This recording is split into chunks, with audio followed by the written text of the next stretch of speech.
Vous êtes en compagnie de Radio Taïwan International.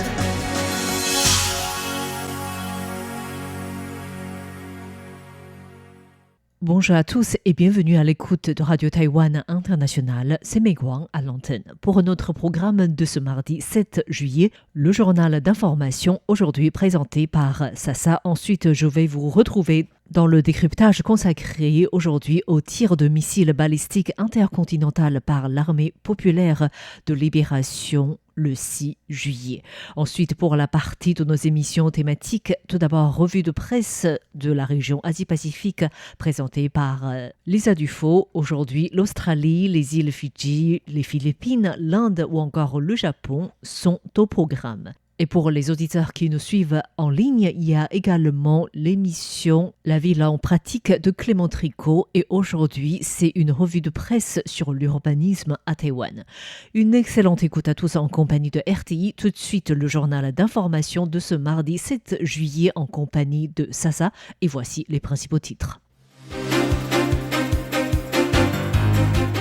La présidence taïwanaise appelle à la retenue après le tir d'essai d'un missile intercontinental par un sous-marin chinois.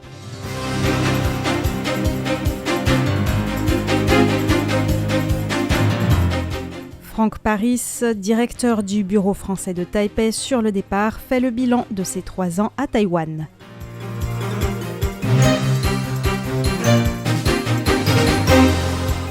Taïwan condamne l'agression contre un analyste politique d'origine japonaise et promet de défendre la liberté d'expression.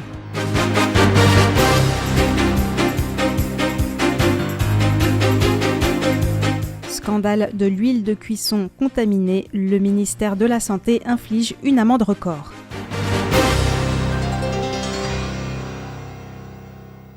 La présidence taïwanaise appelle à la retenue après le tir d'essai d'un missile intercontinental par un sous-marin chinois.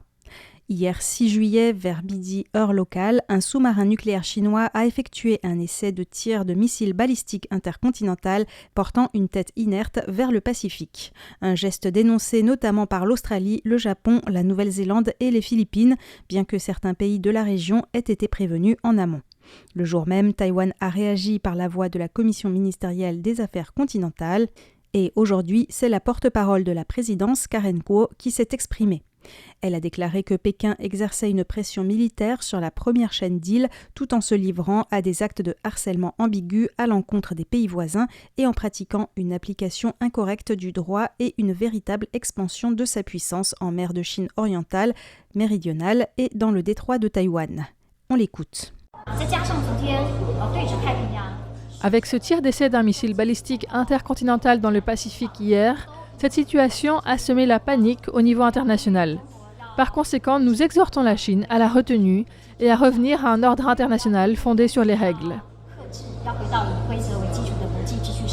Le ministère des Affaires étrangères a exprimé sa ferme condamnation à l'encontre de cette action qui menace le statu quo.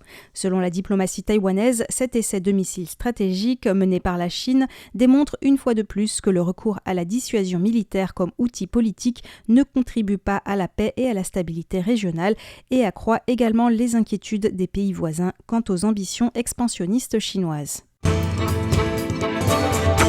Franck Paris, directeur du bureau français de Taipei sur le départ, fait le bilan de ses 3 ans à Taïwan.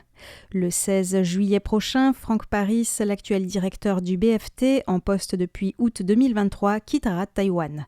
À quelques jours de sa fin de mission, il a partagé le bilan de ses 3 années de mandat devant la presse ce matin. Franck Paris a indiqué que ces dernières années, la coopération franco-taïwanaise s'était intensifiée, notamment dans les domaines des sciences et des hautes technologies. Les atouts complémentaires de la France et de Taïwan en font des partenaires plutôt que des concurrents dans des domaines tels que l'IA et le quantique.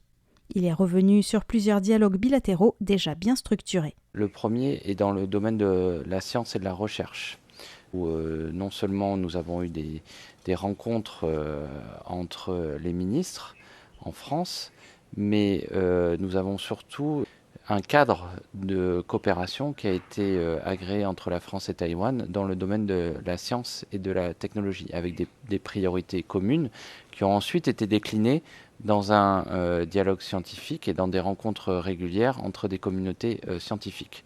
Donc ça a apporté un cadre très concret avec des priorités et même maintenant des mécanismes de soutien financier aux projets qui en ressortent.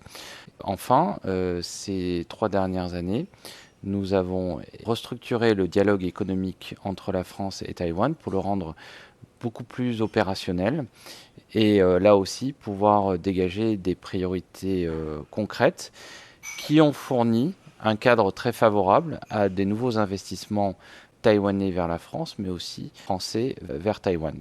Franck Paris s'est félicité de l'installation en France d'une usine d'encapsulation avancée de semi-conducteurs par l'entreprise taïwanaise Foxconn en partenariat avec Thales et Radial, ou encore du fait que le concepteur français de puces Sipperl s'appuie sur TSMC pour la fabrication de son processeur pour supercalculateur et intelligence artificielle.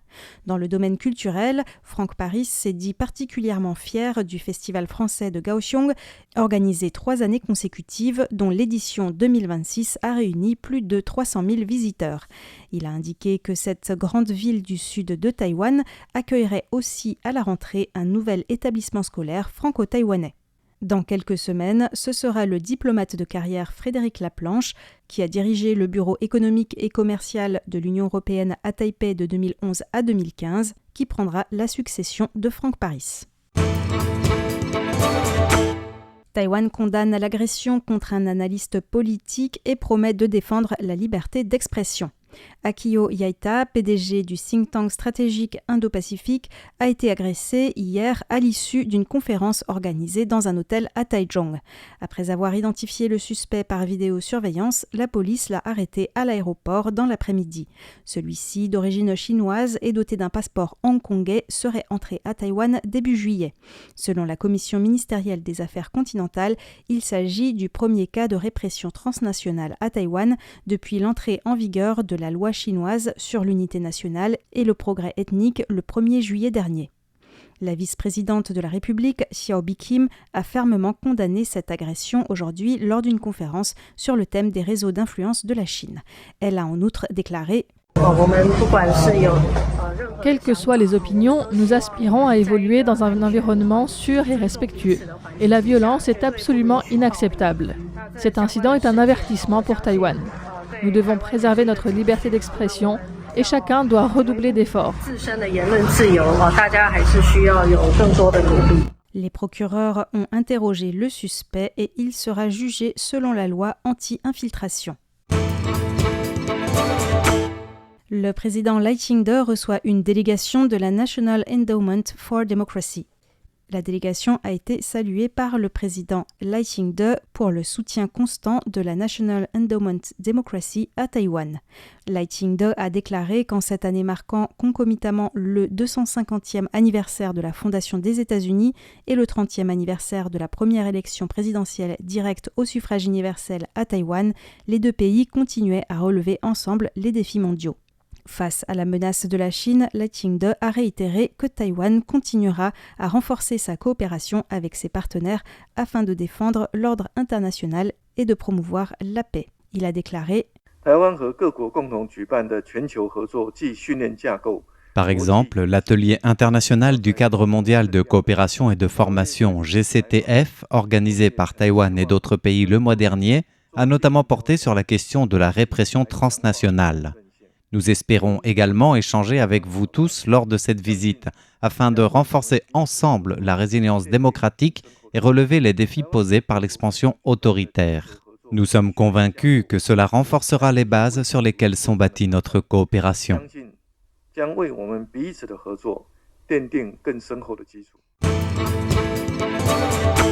Scandale de l'huile de cuisson contaminée, le ministère de la Santé inflige une amende record.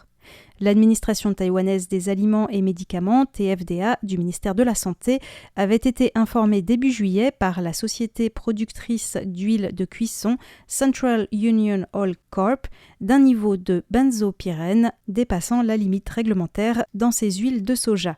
Aujourd'hui, le ministère a infligé à cette entreprise une amende de 165 millions de dollars taïwanais, près de 5 millions d'euros, un record absolu pour un incident de sécurité alimentaire à Taïwan. Le ministre de la Santé, Shi Zhongliang, a déclaré que l'entreprise avait tardé à signaler l'incident et avait continué à fournir de fausses informations pendant l'enquête, entraînant de graves conséquences, ce qui explique le montant particulièrement élevé de l'amende. En outre, il a indiqué que le gouvernement avait demandé aux services de santé locaux de renforcer la surveillance alimentaire. L'administration taïwanaise a déjà récupéré 43 tonnes d'huile contaminée et plus d'une soixantaine de produits ont déjà été retirés des rayons. Au total, l'entreprise en question avait fourni plus de 1300 tonnes d'huile contaminée à ses sous-traitants.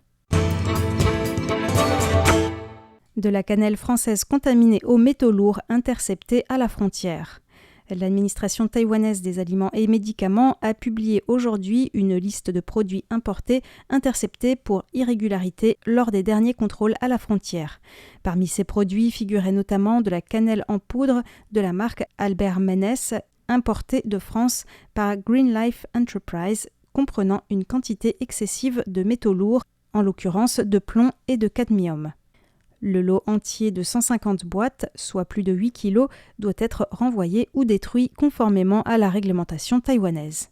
L'entreprise Green Living, ayant déjà failli à plusieurs reprises, a passé les tests selon les normes d'importation taïwanaises. La totalité de ces lots importés sera désormais soumise à un contrôle aux frontières. C'était le journal de l'actualité taïwanaise du mardi 7 juillet 2026, présenté par Sasa. Merci beaucoup de votre écoute et restez avec nous sur Radio Taïwan International.